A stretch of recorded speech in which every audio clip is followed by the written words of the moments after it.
Ladies and gentlemen, welcome to the Aux Scored podcast presented by Boot Crew Media and sponsored by Maker's Mark. I am your host, Cruz Oxenrider, as always joined by the co-host, Nick Perkins, and the intern, Bon Snow. Our boy Wyatt is in the cave. Boys, our background's looking kind of nice right now. Little upgrade. How about it? Little upgrade. Shout out to DraftKings Sportsbook app, the best sportsbook app out there for the people. I have lost a ton of money to them already this football season. I think I'm down $200 on DraftKings as far as week 0 goes. So I hope they love us. They should. I had a great weekend. See, I got so cold, man. Scott Frost screwed me so hard. I hate that man. If I saw him in the middle of a dark alley, I'd beat the shit out of him. I was pretty happy about it. So we'll get into it. This is our week 0/week 1 / predictions that we're going to do for the college football season. We're going to give our Heisman Trophy winners, our playoff picks, our most disappointing team, our most surprising team, and then a player you've never even heard of who's going to be a household name by the end of the year. So let's get into it. Got to start with the game that everyone's talking about, Nick. Who kicks an onside kick in the third quarter when you're up by 11? Hey, man, if your name's not Nick Saban, you don't need to be kicking onside kicks in key moments of the games, man. I'm telling you. Like, Scott Frost making that decision, I get where he's coming from. Catch him off balance. You're up 11, get that onside kick, go down, score again. You probably go on to win that game, like, no doubt, right? But, man, it's one of those where you look like a genius if it works and you look like the biggest idiot on the planet if it doesn't. And Scott Frost being in the position that he's in, I mean, on the hottest of seats going into this season, I can't believe he had the balls to make that decision. It was mind-blowing. So we'll get into that. So we got to start because I think everyone was like us when we thought Nebraska was going to go win the national championship after their first drive because it was beautifully called. It was, beautiful. Casey Thompson looked like the second coming of Johnny Manziel. It was a really good game. Overall, it was fantastic. Northwestern, they came to play. Their running back, it was fantastic. I thought Ryan Helinski, which a lot of people remember him from being at South Carolina back in the day, I thought he played very well. But it went back and forth in the beginning, and then it kind of looked like Nebraska after that fumble, like Nebraska forced the turnover, and then at that point I was like, man, I think Nebraska's about to run away with it. They rip off another huge run. And then everything just fell apart. I think it was a commitment of belief, honestly. Like after that third quarter onside kick, which obviously we'll talk about, it almost felt like the life got sucked out of that team. They couldn't get anything done. It really did. So it just seemed like nothing was working for Nebraska. I mean, Casey Thompson was – he was that dude, man. He was him, bro. Bro, that play where he is dead to rights, spins around, looking the opposite direction, and then somehow still finds a guy. If the guy would have ended up scoring for Nebraska, that would have been the play of the year of college football in week 0. Absolutely. No doubt. I mean, you called it second coming of Johnny Manziel. I can't tell you how many times I've seen that guy, Johnny, make a play back in 2012, 2013 when he was just making those plays almost weekly. It was just he would avoid all the rushers and just throw it up there. Mike Evans is down there somewhere and he'd get it, right? But, I mean, this is kind of – I saw a tweet about this, so I don't want to take it from that person. But, I mean, it kind of shows you how hard it is to play defense in this league because great coverage throughout the entire time. If you give a quarterback even of that caliber enough time, he's going to make you pay for it because that dude just got lost in coverage and he was wide open. And he was able to just hit him, perfectly, right down the field for 40, 50 yards. I mean, that was such a momentum shift during that game. Like you said, it felt like Nebraska was going to run away with that game, but obviously we had another momentum shift later on in the game that happened. I was pretty happy about it. So for those who know, I was a little show offish because I was one of the smart ones who took Northwestern to cover the spread. And did you take the over too? I did. How? Nebraska, who has been historically awful the past 5 years, and Northwestern, who I'm pretty sure hasn't scored over 30 points in 10 years. What in your head made you think over there? Because life is too short to bet the unders. Okay. In the words of Big Cat. In the words of Big Cat. No, that's fair. I was all over the under here. I was sweating it in the second quarter. Third quarter comes around. Think truly I might have a chance of saving it. And then Nebraska, I believe, scores a touchdown and then goes to kick off. Mm-hmm. He kicks a freaking onside kick. I mean, they had a 21-point third quarter or something like that. I mean, it completely screwed me. It went back and forth a lot in the first half. Like, I mean, the Northwestern scored right before halftime. I was like, wow, this game is fantastic. It was a great game to kick off college football. Really, I was worried this game was not going to be good at all. And it's a hell of a decision to have those teams go play in Dublin to like represent college football and overseas. And it turned out to be a great game, like you said. Like I fully expected this to be like a 21-10 game. Yeah. Kind of boring, nothing really going on. And then, nope, turned out to be a classic. But to be fair, everyone in that stadium was having a good time because the internet broke in the stadium. The Wi-Fi apparently went down, and they were handing out free alcohol. Whoever made that decision to give Irish fans of college football, goated, because it wasn't too much after that we got one of the longest cup snakes I've ever seen in the history of college football. It was beautiful. It was amazing. I thought it was almost went 2 stories. Yeah, it went up to the upper deck. It came down. It was nuts, man. I remember seeing that and just being like laughing my ass off the entire time about it. But man, the Irish fans, they were loud. I will honestly say there were a couple times that I had to check up and be like, are they pumping noise into this stadium? But I think the Irish fans were just that hype, and to give them credit, they were. I saw. Yeah. Oh, go ahead, Vaughn. I saw some tweet today that said that they sold out that stadium for 5 Garth Brooks shows, like in a couple weeks. Really? The math, and that's like 8% of the Irish population is going to see Garth Brooks in the next month. That's amazing. I'm not gonna lie, man. That would be a really fun game to go to. Let me ask you this: like, Alabama gets to go play an international game. Yeah. Where do you want it? I mean, classically, I would want it in like London or Ireland because like the soccer stadiums and that atmosphere, I think, is personally second to none. I think it's actually way better than any college football environment that we have. Mm-hmm. And if you found some passionate fans over there about college football, I bet you they could go wild. So I would say if Alabama played Ohio State in Old Trafford, Manchester United Stadium, I would 100% go to that. Bon, what about you? I have no idea. Don't waste time on this. What? You would say you wouldn't go to it? You wouldn't even try? I would go, but I mean, just for the experience of it, right? Oh, I mean, like that would have been second to none. Like I said, like Bon, you're a soccer fan, right? Like you went to that Man City game a couple weeks ago. I mean, there's nothing better than a stadium full of soccer fans watching 2 really, really good teams go at it. Yeah. I'm not sure that I would make the trip just for the game. If I could grab tickets to a good game while I'm over there, just happens to work out that way, sure. But I'm not going to book a whole trip overseas just to go to a soccer game. Fair enough. All right. So Nebraska gets the win. Or I'm sorry, no, the Northwestern gets the win over Nebraska. Huge letdown for a Nebraska team that had, for whatever reason, hype going into the year. Like, say, like, this is their comeback year. 3-win team, by the way. A 3-win team having that. Apparently the best 3-win team of all time. I think Scott Frost is a dead man. I'm surprised he didn't get fired, man. I'm going to be dead honest with you. I cannot. After week 0. Wow. Yeah, well, I mean, we saw Lane Kiffin get fired at USC on the tarmac. I mean, they didn't even let him fly home. That is true. I am shocked Scott Frost didn't get that. I mean, I saw, friend of the show, Chris Marlowe, tweeted out today, if Scott Frost won his next 50 games, 50 in a row, that he would still have less wins than Bo Pelini and have a worse winning percentage. Wow. Isn't that crazy? I mean, 50 games, that'd be like winning 3 straight national championships, and technically percentage-wise, he would be worse than Bo Pelini. And Bo Pelini That's how bad Scott Frost is.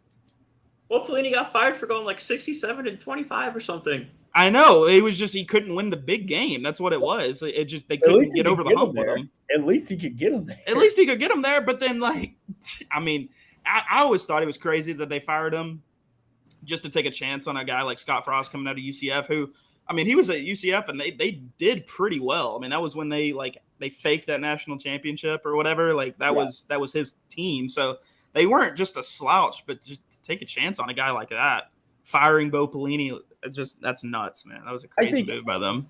I think he'll survive the season, but I think after this year he's done. Is his contract up this year? Because I think it's pretty close to it. It has to be, right? Because they didn't extend him, and I feel like he signed like a 5-year deal. So I feel like it's year. I think it's year 5. I think it's year 3 or 4, actually. I feel like because he came in 2018. Is that when he's been there that long? UCF won it all Jesus! No, won it all. They won it. UCF had the big season in 2017. I thought he left like right after for 2018. Wyatt from the Cave just dropping us with some knowledge. Google search right now, Scott Frost. The first search is Scott Frost buyout. They're looking to get rid of the guy. I mean, and honestly, a team like Nebraska that historically, going back to the 80s and 90s, was very good. I mean, there's only a handful of teams that can say they won 3 out of 4 national championships, and they're on that list. So to see a program like this struggle so bad with a coach that, in my opinion, is as incompetent as he is kind of sad to see. But I mean, they got the money. I mean, just buy him out. It don't matter. Get rid of him. I will say this though about Nebraska, they had some flashes that could get the fans excited. Okay, so I get it. Week 0, like pretty bad loss. Like I feel bad for the Nebraska fans that paid to go all the way over there to watch that. That would just, I mean, granted, you get a fun trip to Dublin, but like you're pretty disappointed. But Casey Thompson had a good game, 355 yards. And I know the pick at the end was pretty rough, but I mean, he showed some flashes of athleticism. He had some good throws. I mean, this first touchdown pass was a dime. Yeah. In the corner of the end zone. I thought it was great. And he's got the wheels. I like Anthony Grant on the ground. Like he ripped off that 40-yarder that kind of like broke the game up before the onside kick. And he had 2 touchdowns. So, I mean, they have some pieces. Defensively could not stop Northwestern to save their lives. I mean, it was bad. I mean, the Northwestern running back ran all over them. Yeah, Northwestern's just been that team that they've always been, which is like a really solid defense and a pretty half decent running attack. That's what they've been forever. They've competed actually in the Big Ten playing that way.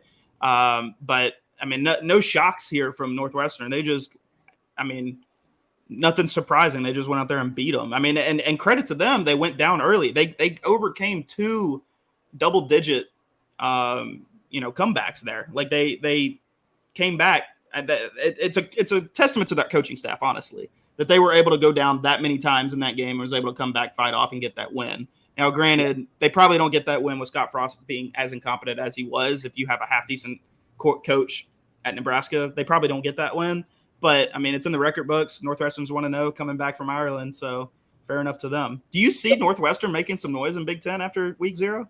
I could see them definitely competing because luckily they don't have to play in the hard division of the Big Ten. So I'm looking at their schedule. Northwestern now plays Duke next week. I think that should be a win. Southern Illinois, that should be a win. Miami, Ohio should be a win. So Northwestern could be 4-0. They can start the season 4-0. Then they go to. Then it gets a little tough. Then they go to Penn State. That'll probably be their first loss. They play Wisconsin, loss. Yeah. At Maryland, depending on what Maryland could be, I think Maryland's a decent team with Lil Tagovailoa and Loxley. I could see that. Then they have to go to Iowa. I picked Iowa to win this division, so I have them winning. Then Ohio State. And then you end the year with Minnesota, at Purdue, and Illinois. So I think they can legit make a bowl game. I think I could see 6 or 7 wins. Yeah, which, I mean, for them, it's kind of hard to argue that that's not a pretty good season for them. I think if they can upset, I mean, a Wisconsin, a Penn State. I think they have the talent to do it if they catch them on the right day, but it's just all about that. It's at Penn State. That's the only reason. I could see him beating Illinois. I could see him beating Minnesota. I could see him beating Maryland. I don't see him catching Penn State, Wisconsin, Iowa, or Ohio State. Northwestern, again, kind of like almost Purdue, like they always win a game they're not supposed to. That is true. They're always 14, 17-point underdogs and win outright against a team. Well, they were 1,300-point underdogs in Nebraska. Yeah, which that line honestly kind of shocked me. I didn't take the spread. I did take the under. Got screwed on that one. Bon, I know you took the under with me on that one. How were you feeling that entire game? Because there was a time period where we were at a push for like 30 or 40 minutes. Yeah, we were about to push. We were about to push. And I've never prayed so harder for a push in my life. Yeah, it was. You had the over 52 cruise or okay, so you didn't buy a point. Yeah. So me and you were sweating opposite sides of that. I was good. Like I felt good. I knew Northwestern was going to cover. I had no doubt they would cover 13. I was very confident in that. But I was getting a little worried about the over, and then that third quarter was just like lifesaver. Did you have it parlayed or straight bets? Straight bets. I should have parlayed it. I should have. Yeah, parlay in Vegas, man. Yeah. So I thought that was a great opening game. I really did. I liked it. I feel bad for Nebraska fans. Like, they were so quick to turn on the players and the coaches, man. Like all the fans on Twitter, they were pissed after that. I just feel like this guy is robbing them. I mean, Nebraska is a historically big program. Like, Nebraska is like historically a great program. You remember when Texas and Nebraska was like an unbelievable rivalry that happened every year? Was it the 2009 Big 12 championship? Like Ndamukong Suh versus Colt McCoy? Like, it's amazing. Came down to a crazy field goal. Like, I don't know where Nebraska goes after this. Like, they're gonna have Nebraska is gonna have to do their homework and bring in the right guy. Like, they're gonna have to spin the bag. It almost seems like they've fallen so far from what they used to be that they're gonna have to go and get a guy like, Loxley out of Maryland, or like, I don't know, some guy like that's kind of like woken up on the scene and is doing well. I don't think they're gonna be able to pluck anybody from a big school to come and be the coach there. They're just not what they used to be. I mean, like Alabama getting Nick Saban when they did is honestly pretty astounding, because Alabama had fallen so far from what they were as a program. The last championship would have been in 92 at that time. Yeah. So getting a coach like Nick Saban at that point was pretty astounding. I think it's going to take a hire similar to that caliber in order to get them back to where they need to be. Yeah, it's going to be interesting to see what they do. So touching on a few of the other games, I'll kind of go over some of the non-big games. Western Kentucky beats Austin Peay. Let's see. UNLV beats Idaho State. UConn in Utah State was actually somewhat kind of gave them a scare. They were 28.5-point favorites in that game. That's crazy. I actually took UConn with the points. I thought 28 was insane. That's an insane number. Yeah, so I was like, because Utah State plays Bama this coming week, and so I was like, I don't know. There's something about that. So I actually won money on that game. Florida Atlantic beats Charlotte. Nevada beats New Mexico State. North Texas beats UTEP. And so those were kind of like the appetizer games, I guess. So like the big games this week were, and I say big in quotations, Wyoming, Illinois was an interesting game because Illinois has been a program the last couple of years that has just been like trying to figure it out. I mean, but I was kind of impressed by like what they did against Wyoming. I mean, winning 38-6 in your first game. A lot of people giving Illinois kind of flack for the spread, and they kind of came out and they blew it open. Chase Brown, their running back, had 3 touchdowns and 150 yards. I mean, they just got to dominate. I know Wyoming is not like a world beater, but I thought it was a pretty impressive win for your first game of the season. I mean, outside of certain teams, I would say the top 10, 15 teams in the country, if you're holding any team in college football to 6 points, that's pretty damn good defense you have. Yeah. It's kind of hard to argue that, Illinois didn't show up for that game They have a great coaching staff, a great head coach. I don't know how their recruiting is looking. It's obviously you're going up against some of those, big guys up there in the Big Ten. It's hard to, recruit against, Ohio State, Michigan State. It's tough to get guys sitting in that spot, but they had a good group of guys. Like you said, running back, 3 touchdowns, super talented. And it's Illinois, man. There's not a whole lot of expectation for them. So for them to go out and win the game the way they did, it's pretty impressive. Yeah, they'll have their first next test at Indiana next week. So that'll be an interesting, I'm not big on Indiana this year. I can see them winning that game. I'm not either, but first game, Big Ten. I kind of want to see. Then they actually have a game against Virginia, which I've heard things. Question for you on this though: is it better to have a week 0 game, or is it better to quote unquote have a bye that week, or because obviously Utah State coming into Bama next week, Alabama's going to beat the brakes off of them. But in a situation like Illinois playing Indiana, would you rather be Indiana in that spot, never having played, or do you want that warm-up game? I kind of think I like the week 0 game for this team because maybe it is a team that needed that prep, that needed that in-game experience. Yeah, so yeah, sure. I kind of like it. So if you get out of it without a key injury, I think it's always good. Yeah, probably. And I didn't see any major injuries in the Northwestern or Nebraska game. Did you? No, there weren't really any key injuries, which is, God bless. Thankfully, nobody got hurt. Yeah. But, obviously you go play a week 0 game against a Wyoming, against a Utah State, whatever, and your starting quarterback tears his ACL. It's kind of like, why the hell are you taking this week 0 game when it doesn't matter? You know what I mean? But, like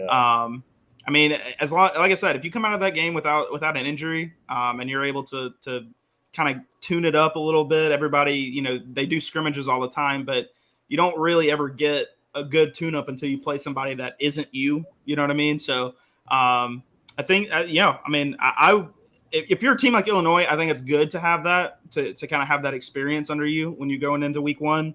For teams like Alabama and Georgia, I wouldn't risk it, though. No chance.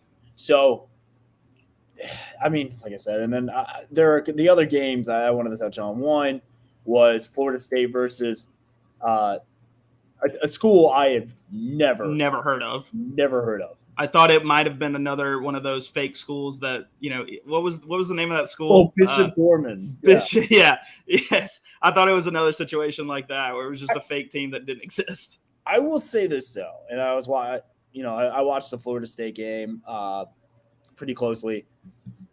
They got some guys on that team, and I know they're gonna get tested like crazy because they're playing LSU in New Orleans this coming weekend in the Superdome, and that game is gonna be rowdy. But I will say this: Florida State's got some dudes. Jordan Travis, to me, is a very interesting player. I like what he's got. He's a good dual threat guy. He's got an arm.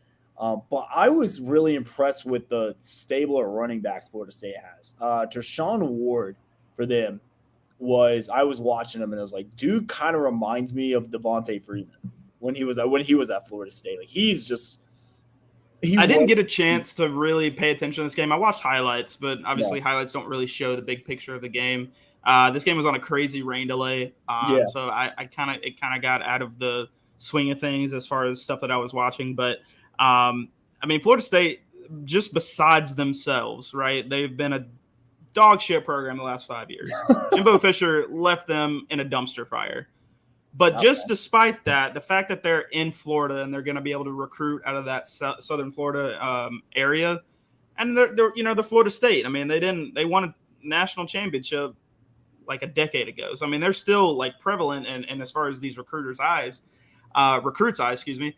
And so they're going to have 4 or 5 star talent, whether they're good or not. You know what I mean? So if they can put it together, if they can get a good coaching staff, that team's going to be dangerous. I don't think they're going to go into New Orleans and shock the world and beat LSU this year. But, I feel like they could make some noise in the ACC for sure. Dude, they ran for 406 yards. Against a high school team, let's be fair. But again, 400 yards is still impressive. Now, I will say this, and I actually had a fun conversation with a few of the Florida State fans I met in New York. They love the Deion Sanders theory that I have. They love it. They ran. What about him coming and coaching their head coach? Yes, they loved all of it. Now, like I said, we're going to see what Florida State's made of. I mean, that game. It's Sunday night in New Orleans Superdome. It's going to be crazy. I'm excited. Can't wait to be there for that. Now, see, that's a game that I could see, like Florida State. Good on you for getting that tune-up game going into New Orleans week 1. I couldn't agree more. I think that's a good one. But again, if they go in there and lose a 5-star guy to an ACL tear, it's like, what the hell are you doing? Why are you making that decision? Well, they pulled their starters pretty early in that game. Yeah, I was watching. So the other game that was actually interesting, which was supposed to be a tune-up game that turned into a game that was a lot closer than I thought it would be, was North Carolina and Florida A&M. Now, this game was like crazy storyline about Florida A&M like possibly not coming because of ineligibility. So explain that to me, because I'd never heard the full story on that. Was it their players just couldn't? What was up with that? Why were they ineligible? There was a couple different things where it was like grades, they were academically ineligible, and they were down like a bunch of players, like 20 players. They were down 7 O-linemen. Yeah, dude, that's insane. I mean, it was nuts. And so there was just like, could they field a team that would be somewhat even close to competitive? And I give them this. They came, and I thought they played well. They obviously they didn't win, but I thought they played well for being down what they were. I mean, it was 14-7 after the first. And you look at it, I was like, okay, like not bad. Like good on y'all. And then ends up being like 14-20 at halftime, and then Florida A&M like won the third quarter 10-7, and you're like, okay, like what's happening here? And then UNC blows it out with a 21 fourth quarter. Drake May had a great game. He was like one of the few bright spots for the UNC Tar Heels. He had 5 touchdowns, 294 yards. I thought he played very well.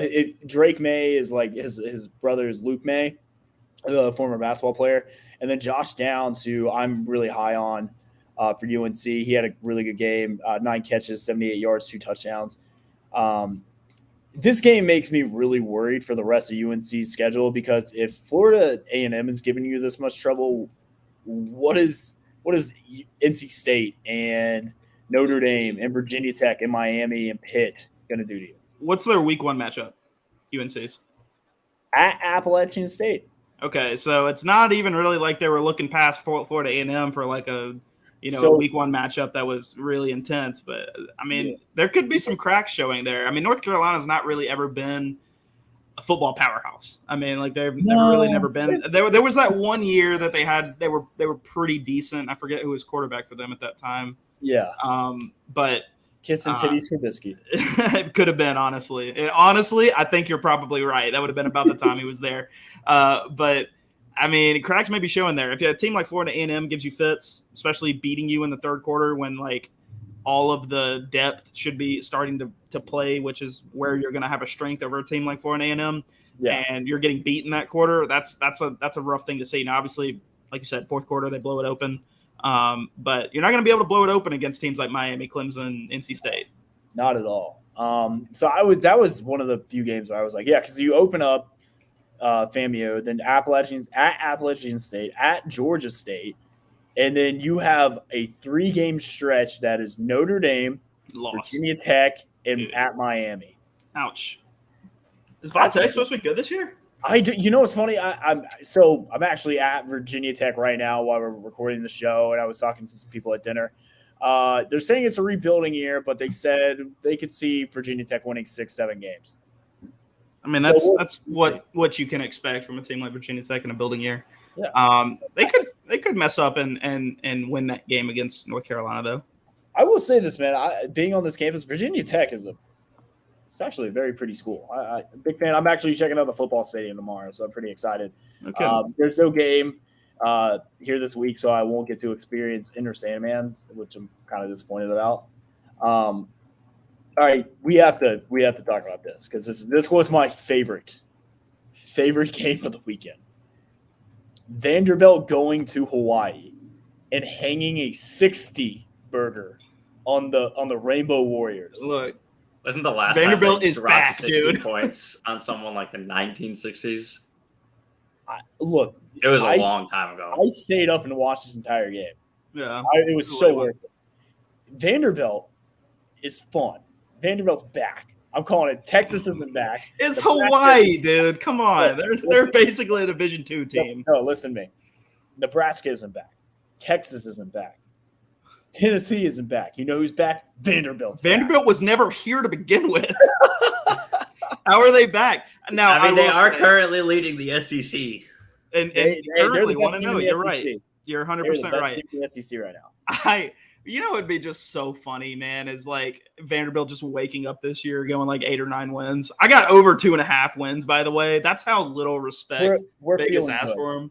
We're feeling good about that. I'm feeling so good about over 2.5. Caruso, I know you took it for a large bet. I also took it for a large bet. Bond, did you get in on 2.5 or no? I did not. I was not sure how the Hawaii game would go, and looking at Northern Illinois, I do not really like. Who knows? That's the thing, man. If they lose that game to Hawaii, that bet's off. Oh, I mean, there's no chance they win over 2.5. So that game was literally our lifeline, Cruz. So like they play Elon, I think, next week. They do. Huge dub.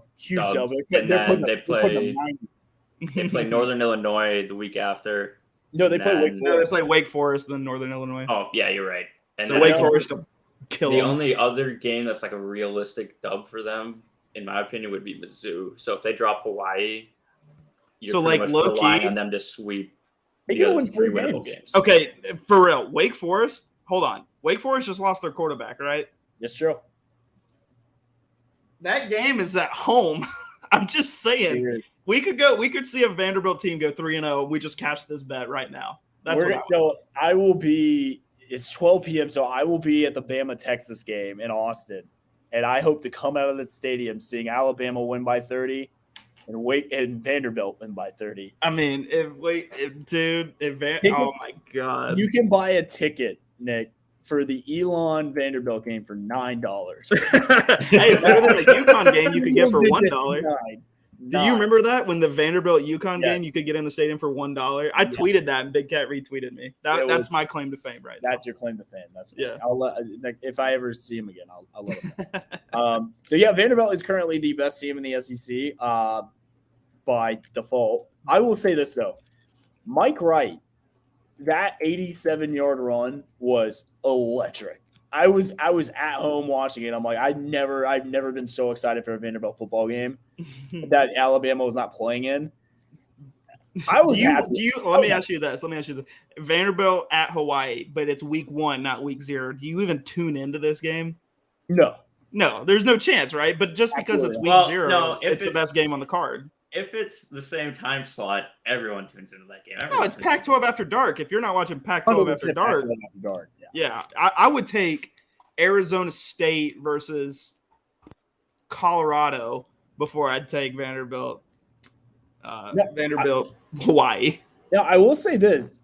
I'm a big fan of Vanderbilt's quarterback. Mike Wright had himself a day. He had 2 touchdowns in the air. He only threw for 146 yards, but 163 on the ground and 2 more scores. And I'm like, all right, this guy's a dual threat. This guy's good. I was impressed because dude's got breakaway speed for a quarterback. I give him that. But to see Vandy, like, they go down 7-0. And I'm like, oh, here we go. And then they come back, dude, and they just rip off, like, unbelievable. Like, they could not – they looked like a real SEC team. Yeah, I was so proud of them. It's one of those. It's like little brother finally like wins in a fight or something like that. How awesome that is to see. I don't see this team really being able to compete. I think Hawaii honestly is just that bad this year. Hawaii. I need to be saying it correctly. But no, I think Hawaii is honestly that bad this year. I don't see Vanderbilt being able to score 60 on people. That might not ever happen again. So let's just cherish it for now. What if Vanderbilt is a juggernaut in waiting? They just come out. If Vanderbilt goes 12-0 and they play Alabama in the SEC championship, that'd be amazing. So, I would love that. I mean, look. I mean, Vanderbilt. Dude, I was so happy for him. I really was. But we'll see. I want to see it continue. I really do. But it wasn't just the offense making plays. They had like 2 scoop and scores. Like everyone was getting involved. I was happy for him. It's a big confidence booster, which again, week 0 is always about just kind of those tune-up games, which you have to admit that this game was a tune-up game for Vanderbilt. I mean, they came out smelling like roses after this. I think it was supposed to be a tune-up game for Hawaii. Really? Well, Vanderbilt was favored in this game. They were 9.5-point favorites. Yeah, I don't know why. But which I took because Scott Frost screwed me. Screw Scott Frost. And I had to double down on it. And I was actually genuinely nervous when Hawaii goes down and scores on their first drive. And I was like, oh, my God, what's going to happen here? So Wyatt says Vandy will likely be 3-1 heading into Tuscaloosa. Hey, when was the last time Vandy had a really good record when playing Alabama next? 59-0. That's what happened. I was begging someone to be like, Alabama, you're next. I'm like, please. I need that. I need that. So that wraps up the week 0. Overall, I would say I would give it no. I want to touch on Western Kentucky, Austin Peay. What? Western Kentucky, they were 31-point favorites. Okay. At one point, they were leading by 1 point for like Jesus, a sizable chunk of time. They won by 13. Isn't Stoops their coach? That's right? Bob Stoops is their coach. Am I wrong there? Know that. I could be wrong there. We were flipping between that game and he's coached for Kentucky, right? Like normal Kentucky, SEC Kentucky. That's Mark Stoops. That's Mark Stoops. Who's Bob Stoops coaching for? Does Bob Stoops coach anymore? I might be wrong. Who is Western Kentucky's coach? Because I might be losing my mind here. I think they have. Okay, I don't know, dude. I might be just losing. Who's the coach for Western Kentucky then? Like, what are you talking about? No. Tyson Helton. I don't know who that is. So I was just wrong. I'm gonna shut up now. But yeah, we were. It was like classic football.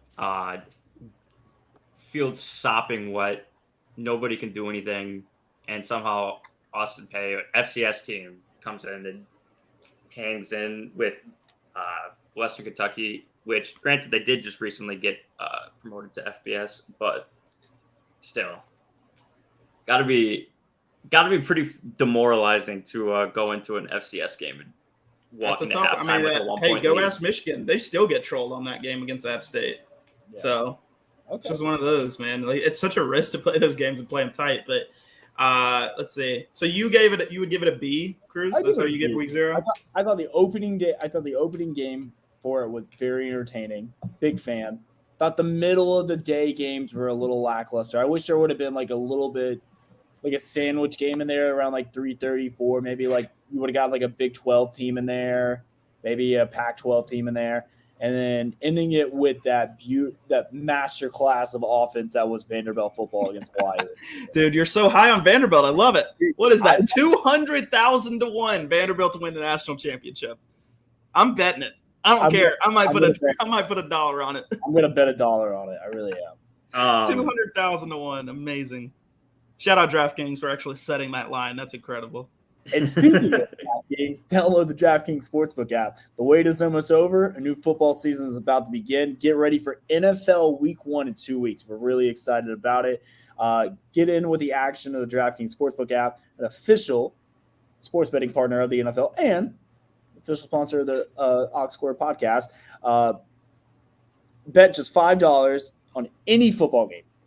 Any football game, it does not matter, and get $200. That's right, $200. $200 in free bets instantly. DraftKings Sportsbook app, official sponsor of the Ox Square podcast, and shout out Boo Crew Media. Boom. I love that, man. Shout out to you guys. Did you guys see that tweet that's been going around today? The dude who bet a 4-leg parlay in the NASCAR race and won $1 million. I did see that. Won $1 million. Yeah, off a free bet. He hit a 4-leg parlay. It was Cody Ware to finish top 10, B.J. McLeod to finish top 10, Landon Castle to finish top 10, and David Reagan to finish top 10. So I actually watched this race. It was a Daytona 500. Well, the bet was for the Coke Zero Sugar. Yeah, it's Daytona 500 is Coke 400, whatever. It was the Coke 400, but they were racing in Daytona today. Yeah. So I actually watched the whole race. start to finish. My girlfriend is a huge NASCAR fan, which is hilarious for me to say out loud. But her favorite racer, Austin Dillon, won. So shout out Austin Dillon. And it was one of those where like everybody just wrecked at the end. Nobody could finish. And it was just every no name at the back finished in the top 10. So this guy bet $13 and won $1 million on it. $13 into $1 million. Yeah, I saw something where like Austin Dillon was like he was first out for the in playoff points, and then since he won, he shoots up to like fourth now or something. Yeah, so like the way NASCAR does their playoffs is if you win a race, you're automatically in the playoffs. Like that's how that works. But they also have a point system. So if they don't have enough racers to that win races, like because obviously a racer can win multiple races or whatever, there's like also a point system. He was like way behind. Like there was no chance he was going to get it on points. So this was like a must win for him, and he gets it done on the last race of the season. So lots of fun in NASCAR today. Sir, it is football season, and we are not talking about. Hey, look, F1's back today too. F1 is back, and I'm actually been a quiet fan of F1. Okay, F1's cool. NASCAR's not. Okay, I'll go NASCAR's not a sport. Bon, should I be a fan of the Ferrari? I've seen the meme about them. Or they just no? If you value personal happiness, no. Okay, so they're just so bad they just never win. No, they're not. It's not that. They're just the strategy's awful. Okay, so explain F1 strategy to me. I see. In 5 minutes. Explain like I'm five. So basically, there's pitting, deciding when to pit, and deciding which tires to run and when, and that varies on track conditions. So and they're just terrible at making those decisions. Yeah, they're terrible at deciding when to pit and terrible at deciding which tires to run and when. Jeez. Well, I need to start. Cruz, do you watch F1 or no? No, I don't. Have you seen the Netflix documentary? That's what got me kind of into it. I haven't. I know everyone's telling me I need to watch it. I will get around to it. I just got a lot going on. But Cruz is like, this is football season. Stop talking about race cars. I'm so sick of that. I don't like it. I understand why people like it. It's just not for me. No, I mean, genuinely, I was the same way as you. No kidding. Like, I was like, I don't really get this. I don't understand. Like, it was more of like, I don't really get the stigma behind it also, you know, like being into NASCAR, you know, you kind of think of like rednecks or whatever, but like, no kidding, kind of halfway being forced to watch it, I kind of started to understand the strategy behind it, and it's kind of make me enjoy it a little bit more. But I mean, 100%, you're right. Once football's on, I am not touching this. I would rather go sit through back to back Broadway plays of my girlfriend. You like Broadway? What are you talking about? No, of my girlfriend's choice than sit through one NASCAR race. I'm not even okay. Question: would you rather go to a WWE event or a NASCAR race? Oh, WWE all day. WWE is low key electric, dude. Yeah, it's fun. It's fun to watch. John Cena's in it, absolutely. Okay, we're getting way off topic here.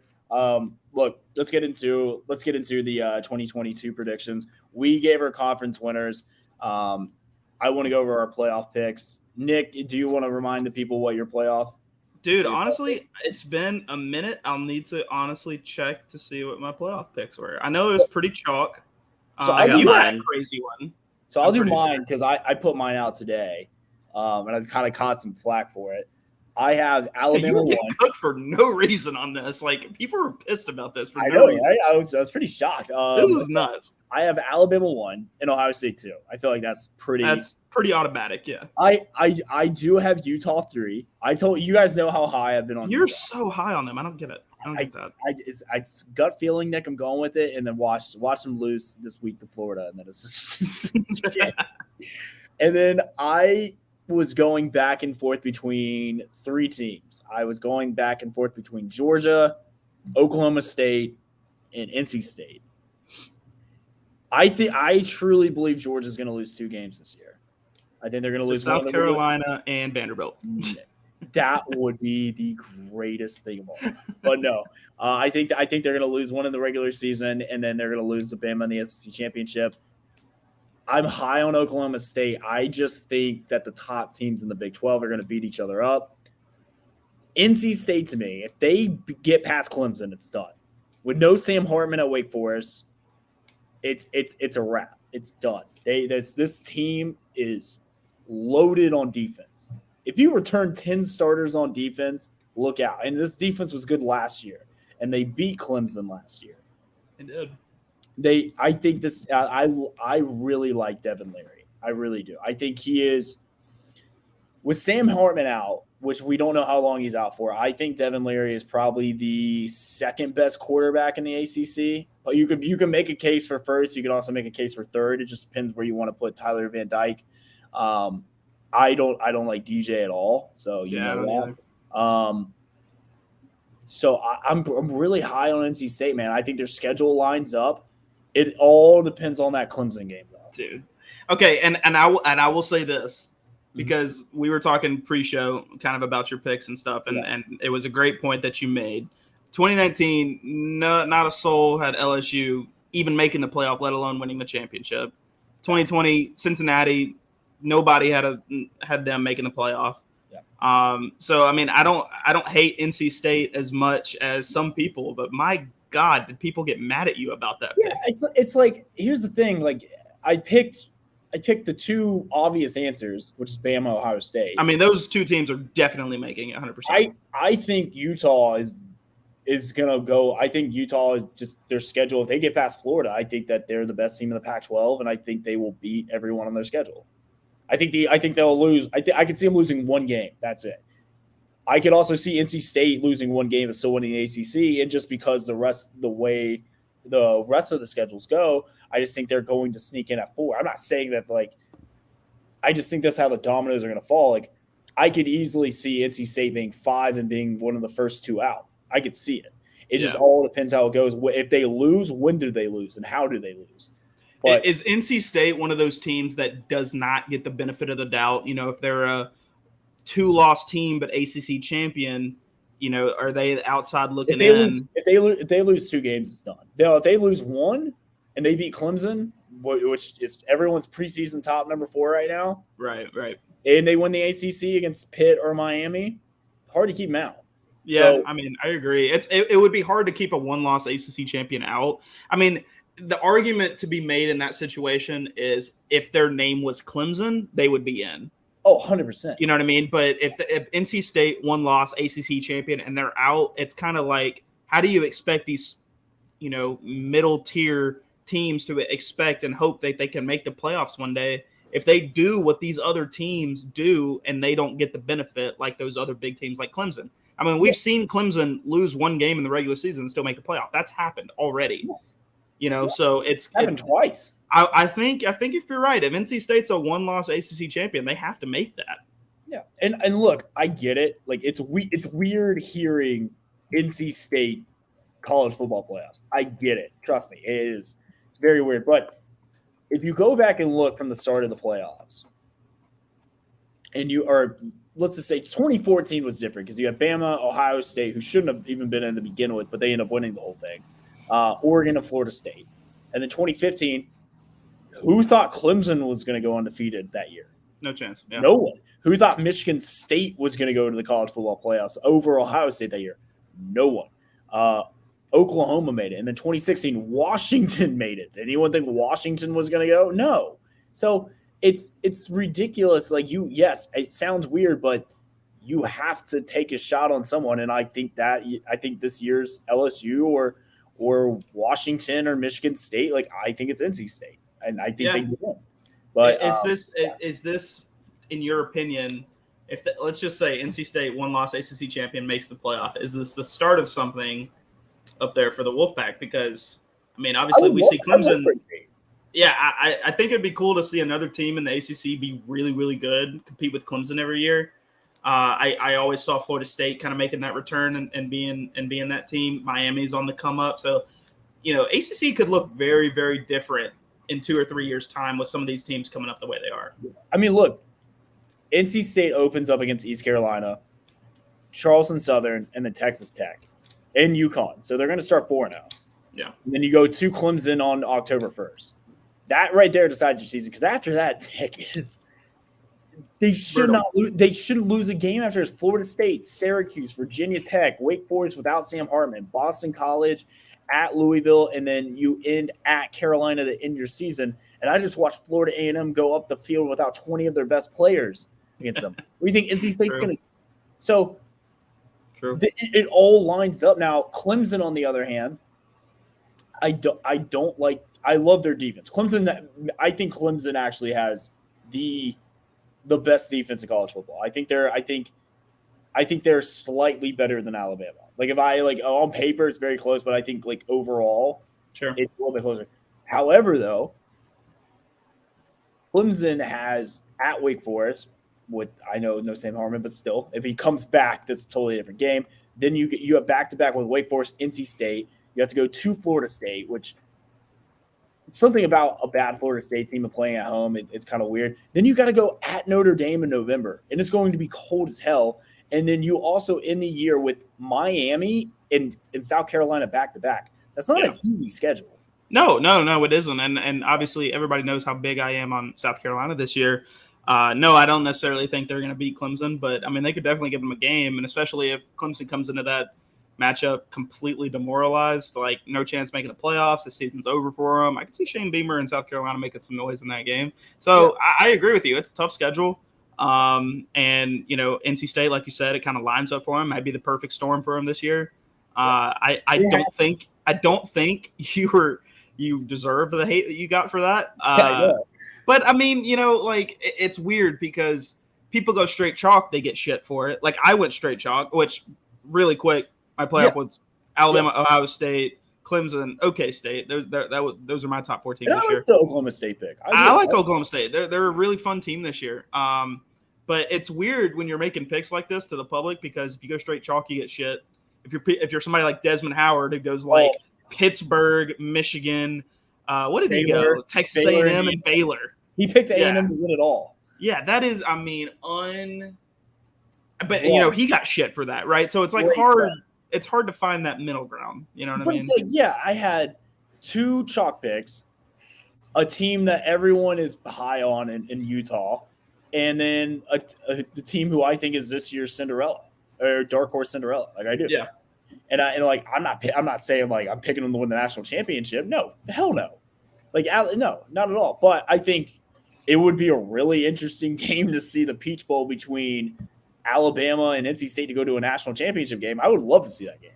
I would love to see that too because I'm pretty sure Alabama would put 50 on them.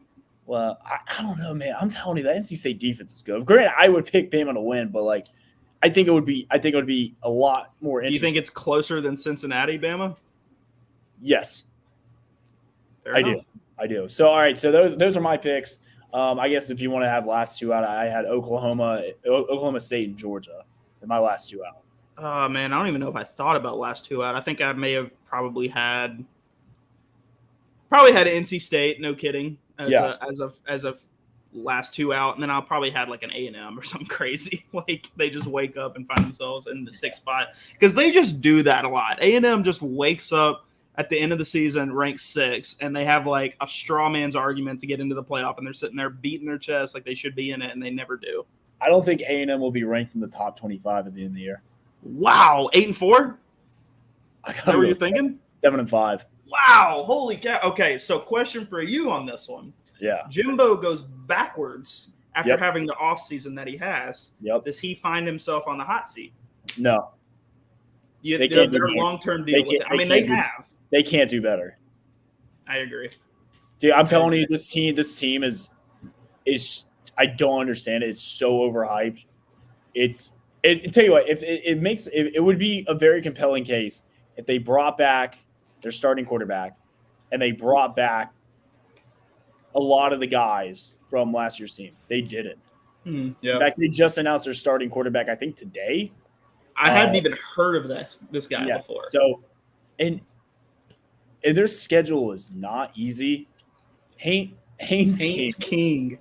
I will get a kick-ass name. But that sounds like a 3 interception, 10 sacks kind of name to me. So that's what it sounds like. I don't like this team. I could see Miami getting him in week 3. I know Bama's going to get him in Tuscaloosa. I think LSU will get him. I think Ole Miss will get him.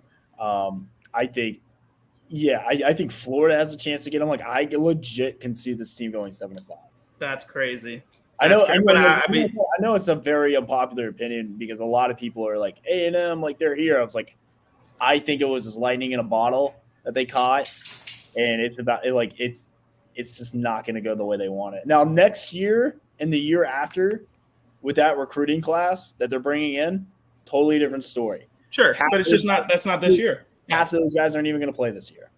Right, and if they do, what does that say with the talent that's there right now that you're having 5 or 6 true freshmen starting your team, right? So, no, I agree. I mean, I don't know if they can do any better than Jimbo Fisher. I think Jimbo to me is just the definition of slightly better than average. I think he's in probably that top 10 area. He's a top 10 coach just based on recruiting alone, but I just don't know if he can compete with the coaches that are at the top. Nick Saban, the coaches at Ohio State. Yeah, I mean, just it's hard. It's hard. College football is a hard place to make a living, man. I would say, what would you say SEC wise? Like, what is Jimbo? I would say, is he what like because obviously you have Nick and Kirby. Kirby. I would say honestly, Brian Kelly's above him. Yeah, I would take simply based on the offensive mind, I'd say Lane Kiffin is above him. It's hard for me to say this. I think if Sam Pittman has a really good year with Arkansas, I'd put him above him. See, but Jimbo's got a natty. True, but Sam Pittman's done more with less. Jimbo had all that talent at Florida State and left it a dumpster fire. That is true.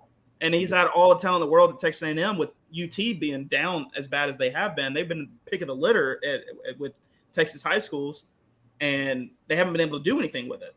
So Jimbo has had all the pieces. He's had more talent and done less. Sam Pittman has had less talent and done more, in my opinion. You make good points. All right, Bon, what about you, man? What's your playoffs looking like? All right, so I got Alabama 1, Ohio State 2, Georgia 1 loss coming in at 3, and I think it's Alabama in the SEC game. 4 spot, I have Baylor, first out Utah, second out NC State. Baylor, look at that. See? There you go. That not chalk. I like it. So I do like the Georgia pick too. I like that. I know I got people who are like, where the hell is Georgia? And I'm like, well, not in my playoff. Yeah. Depending on where Georgia ends up ranked at the time of the SEC game, I can see them going 4, maybe, but I doubt that they're going to do a rematch of SEC in the first round again. No, not this year. I don't think they can do it again. Yeah. Man, dude, Kirby, it's a big test for him this year because he doesn't have that generational talent on defense this year. So if he can coach to another 11-win season, just losing once, and maybe it's to Alabama in the SEC championship, I'd say that's a pretty good season for them. Nothing to hang your head about. That would be I would say that's a really good season for them this year. So all right, so we're all our top 2s are all the same. Like we all have Alabama, Ohio State. In fact, that is actually my national championship game. Yeah, it's hard not to at this point. And I think, but I will say this: I like Bond's theory because I would actually really like to see a Georgia Ohio State game. I would actually really like. Have they played in the CFP yet? They have not. That's what. Yeah, I think that will be the deciding factor of whether, like, kind of like the Notre Dame question of like, should Notre Dame keep getting in? Even though they'll end up highly ranked, but they're independent. But if we can get Georgia, Ohio State, then it'll start, and then Georgia blows them out. Are you a believer? Is anybody here a believer in Notre Dame at all? Maybe not this year, but just moving forward from now. No, but I am curious because I really do want to see what this new coach can do because he's like brought a swagger to Notre Dame that's never had swagger before. Yeah, well, I mean, Brian Kelly's been there for 100 years, and that dude has negative swag about him. So yeah, so I'm curious to see like what's going to happen. Notre Dame's got they actually have a pretty decently tough schedule this year, so I kind of want to see what happens. But like I could see they're recruiting at a very high level, and I think they could be a force. Notre Dame, man, it's tough to win there, and that's why I kind of like I'm coming around on the Brian Kelly hire because one. He won with Ian Book, and I don't know how. And I'm going to use my one F. I don't know how he did that. How the fuck he won? That's the one. That's the one right there. I have no idea how he did it because he went to the college football playoffs twice with Ian Book, and I know we got blown out both times, but Jesus, Ian Book legitimately might be one of the worst quarterbacks I remember in preseason that I've seen get significant minutes on an NFL team. He's bad. It's preseason. I know it's preseason, but I mean, the flip side of that is Jameis Winston goes out there and throws 3 touchdowns. You're blowing up the group chat about it. So, I mean, it's preseason. Okay, first of all, Jameis Winston threw – he didn't – Jameis Winston comes I got you there, though. I got you there. Come on. Because Jameis Winston can actually throw the ball down the field. He can. I mean, Ian Book has always had a big arm, but, he just cannot play. I don't know what happened to him because, you're right. I mean, he was at Notre Dame – went to the college football playoff twice, but I sat down and watched that kid play in New Orleans Saints preseason game, and that dude cannot ball. There is no chance. I don't think he'll make it. I'm surprised he hasn't got cut yet. Well, our cuts are coming tomorrow. Okay. So, well, he'll probably get cut. So Jameis will obviously be the starter. Andy Dalton will be our backup, which Andy Dalton actually had a pretty decent preseason. Andy Dalton is the best backup. I feel very comfortable if Jameis goes down for a game or two, or and we just need Andy Dalton. Andy Dalton he's serviceable. He's good. I think he's good. Let me ask you a question. Would you rather have Ian Book or Ben DiNucci? Because that's a hard question for me. For how long? I mean, as your backup. Okay, take Andy Dalton off. Andy Dalton doesn't exist. Book. It's Ian. Really? Yeah. Ian Book is so bad. Ben DiNucci threw a touchdown in preseason. So did Ian Book. Wow, Ian Book did too. Fair. Once against the Packers, by the way. Shout out to the Packers. Yeah, Vaughn, how you feel about that? Ian Book threw a touchdown against you in an NFL football game. Look at Bond's face; he's just pissed off. No, I'm on Twitter. There's a lot of beef going on right now. Oh man, the drama is everywhere right now. What's the beef? Hold on, what's the beef? Kyle, you know what I'm talking about. Okay. Shout out KDK. Yeah, shout out KDK.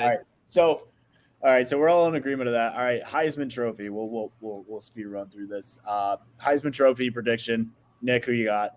I mean, come on. I've been singing his praises all off season. I probably said his name on here one too many times, but I'm going to say it again. Will Anderson is winning the Heisman as a defensive player this year. Wow. He is by far the best player in college football.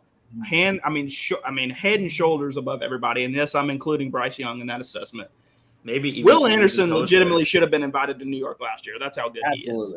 And if I think, like you said, in our SEC West preview, I think it takes the sack record to get him there. Mm-hmm. But I really think he has a legitimate shot at making the sack record. I'm not kidding. So I'm going to say Will Anderson, defensive player, first time in forever. Will Anderson wins the Heisman this year. Okay. Wow. Vaughn, you? I also have our boy Terminator taking the trip up to New York and walking away with it. Wow. Now I feel bad. I have him going to New York, but I don't have him winning it. That's crazy. Tell me you don't have Stroud, dog. No, I don't. I think Bryce repeats. Wow. See, I will not be disappointed. I won't be shocked on that. I really truly won't be shocked because I honestly believe wasn't the last person to repeat in 71. It's Archie Griffin. Yeah. Now I think Bryce last year.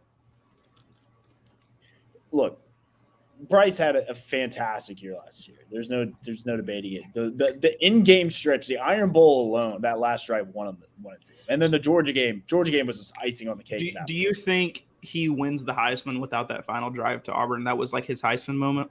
That was his Heisman moment, but he won that Heisman. He locked it up, that SEC championship game. I think even if we would have lost to Auburn and he would have done what he did in the SEC championship game, I think he still wins. Okay, so question for you on this. This kind of goes a little bit deeper into it. Okay. Bryce Young is on possibly one of the best teams in college football history this year. I think we can all agree that there's a chance that Alabama this year has one of the best teams in the history of college football. They don't struggle in a game. They beat everybody by 30. Let's just say that. Do you think that hurts him that he doesn't get that Heisman moment? I mean, Auburn last year, that drive, that was perennial clutch. He was smiling in the middle of the drive. Crazy, man. If we beat everybody by 30 points this year, does that hurt his Heisman chances? Ball doesn't lie, man. I think look at Joe Burrow in 2019. They killed everybody they played except no, they didn't. They beat Alabama by 6 points. They went into Tuscaloosa and beat people by 6. If you look at it, every other game they played was not close. True. They beat everybody. They beat the brakes off people. They were beating the hell out. But a lot of people say that Tuscaloosa game was his Heisman moment. I think I don't think it was hit. Like that game was. He had a decent game, but that was a Clyde Edwards-Helaire game. True. He killed us. Could not stop him. Joe did have a big first down run. I give him that. And he got carried off the field. But, I mean, the second half, I didn't think Joe Burrow played that well in that game. I can honestly say I haven't rewatched that game because I left the stadium crying. So, it was – I will say this. I think Bryce is going to put up – somehow I think he will put up better numbers. I think he will. Really? You think he has better talent this year than last year? I think consistently, yes. Wow. So I think he will do more. I think he'll be more efficient. I think his accuracy will go up. I think his QBR will go up. I think his interceptions will go down. I know he didn't really have a ton of them, but I think he'll go down. He only had one multi-interception game, and that was the Georgia game last year. So not too bad, right?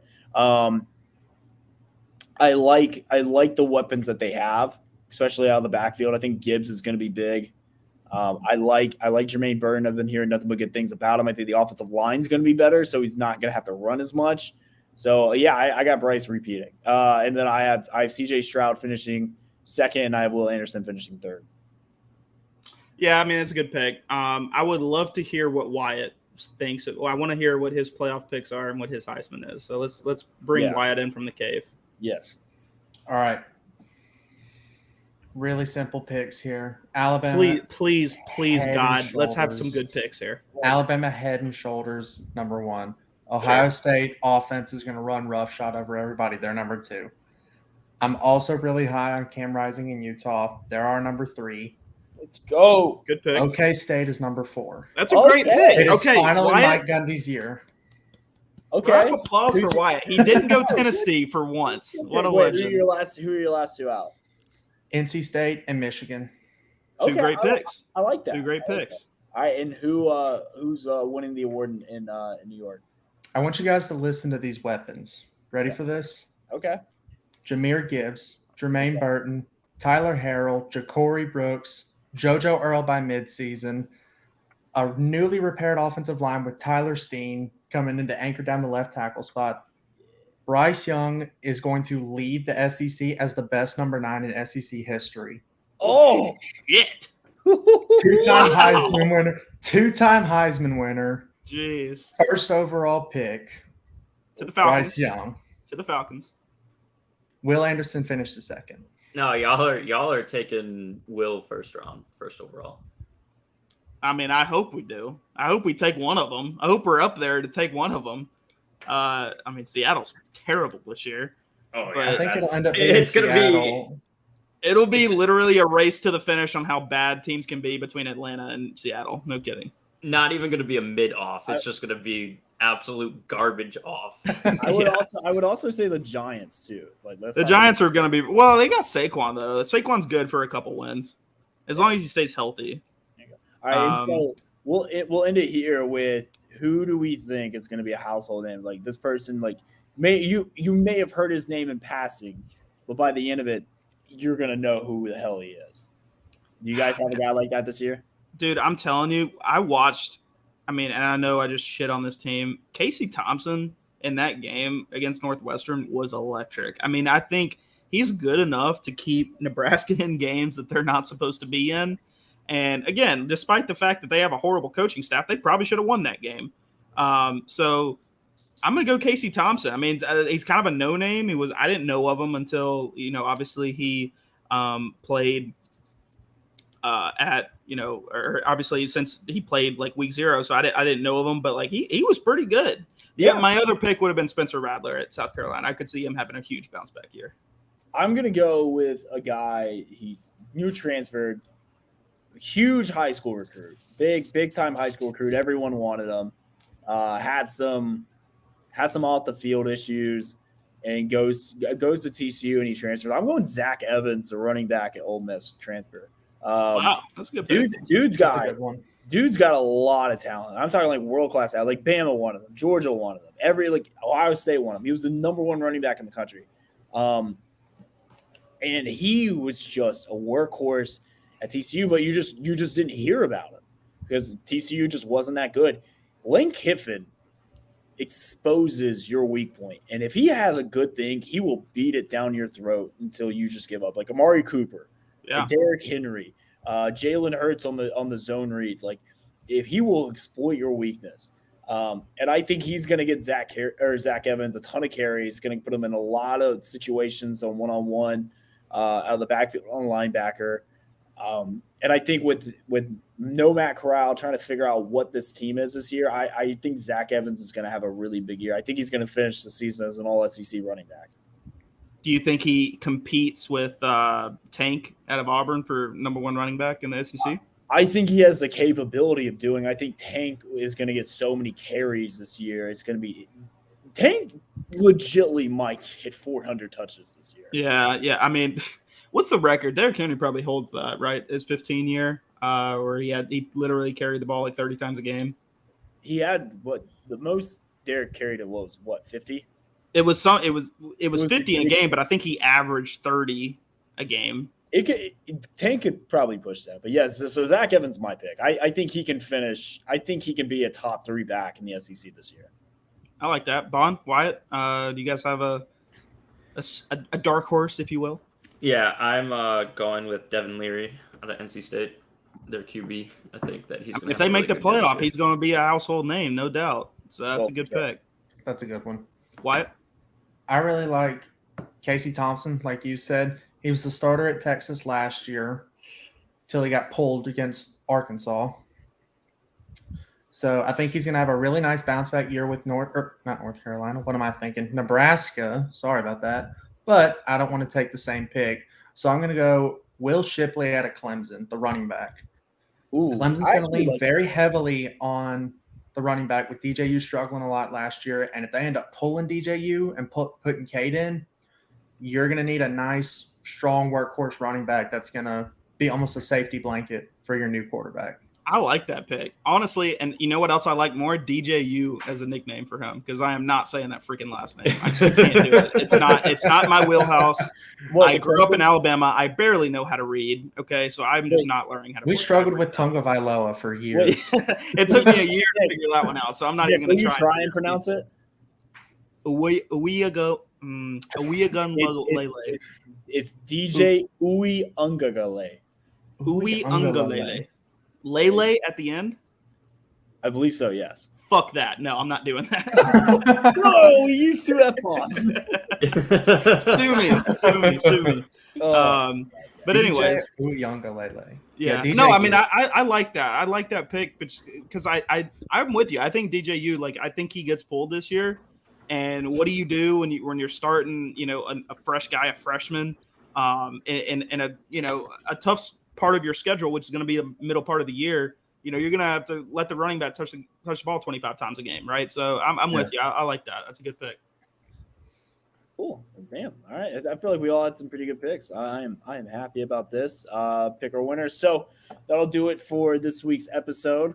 I think this is going to be a really fun football season, and your boy's excited. And we will actually post our second episode this week. We will be doing our week 1 preview show. We're going to go over the lines, our predictions, any big upsets. But you can find me online at The Real Cruise Ox on Instagram, Twitter. Make sure you follow the Oxford Podcast on all socials, and, of course, Boot Crew Media, because they are awesome as well. And make sure that you do download the DraftKings Sportsbook app. Let's make some money this year, boys. How about it? Promo code BOOT. It's fantastic. Yeah. Win some money. And also, Christopher Mobley because join the mob. Use promo code Cruise. Hey, you're not going to get better stuff than Christopher Mobley, no doubt. I mean, I can't wait to go down to Tuscaloosa and get some more stuff. I'm going to spend way too much money there. No doubt, no doubt. Well, let's drop a follow at InPerkins96. We're making some progress, catching up to the pod account. But man, I'm telling you, that gap keeps widening and it sucks. So I'm actually going to transition a little bit. Let's follow everybody. Let's get the TikTok numbers up a little bit. We've had a couple of really, really good weeks. Bond's been killing it with the countdown. We've had a couple of videos go pretty viral. So what is it, Bond? The Oxcord Pod? Is that what we are on TikTok? At Oxcord Podcast. At Oxcord Podcast on TikTok. Let's hit 1,000 followers by next week. I think we can do it. Let's push for it. We're at 750 right now. 732. I have the page open right now. Okay, 732. Let's push for 1,000 by next week. I think we can do that. Bond, what you got? Well, you stole my TikTok plug, so you can follow me. I'm sorry. on Twitter at BondSnow_ and follow Boot Crew on all socials, including YouTube. All right, guys. I want everybody to be quiet for a minute. Do you guys hear that? No, don't do this to me. You guys hear it? Don't do this to me. It sounds like Stop. The pod's Twitter is still higher than Nick Perkins' Twitter. It's like almost 1,000 now. It's like almost 1,000 more than me. To the moon. Let's go. Let's send this thing. Follow the Oxford Pod on all socials. Follow Boot Crew on all socials as well. We're about to hit some pretty big milestones. Honestly, Instagram's about to hit 1,000. TikTok's about to hit 1,000. Twitter's about to hit 5. Instagram's like 5 away from 1,000. Yeah, we're about to hit some pretty good milestones. So let's hit them before week 1. You love to see it. All right. Well, we will see you on our week 1 preview show in a couple days. Love you guys.